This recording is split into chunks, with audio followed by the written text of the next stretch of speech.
More on the implications. Let's go to Haran Vijayanathan, who is standing by in our studios. He's joining us. He is the executive director of the Alliance for South Asian AIDS Prevention. Haran, good to have you with us on CTV. Thank you. Thank you for having me. Your reaction to this latest murder charge now being leveled against Bruce McArthur related to Abdul Bazir Faisal's death?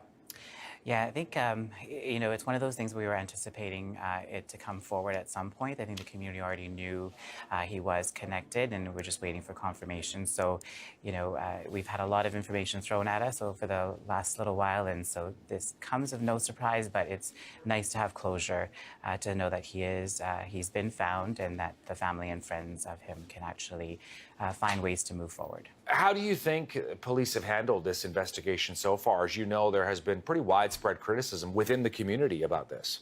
Absolutely. And that's why we're hoping that, with the internal review that the police are doing and the Toronto Police Services Board call for an external independent review, will actually give us some of those answers of the speculations that we as community have and our experiences with the police.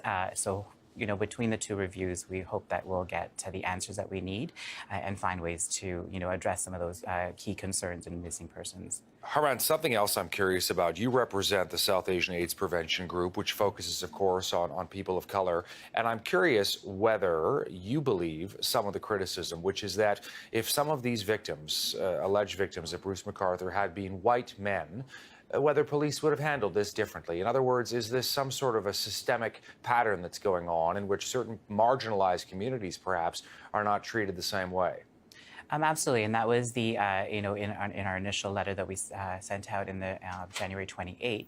We did call that there would be potential racism and homophobia and classism that is affiliated with these kinds of investigations. And people of color and marginalized communities tend to not have their cases reviewed much quicker, as if it was a white person, and if the white person was to go missing. So we definitely have called for that. And again, these are the kinds of answers that the reviews would hopefully answer, and we move towards correcting those mistakes. Where do you see the relationship going, Haran, between the community and the Toronto police?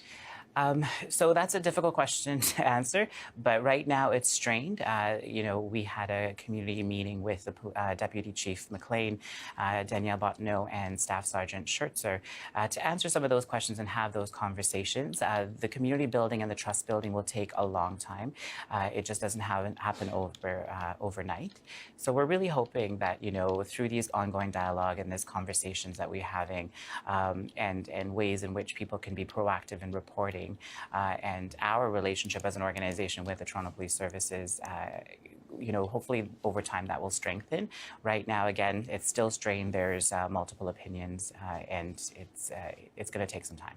Haran, good to have you with us on CTV, and we appreciate you taking the time to get to our studios today on this story.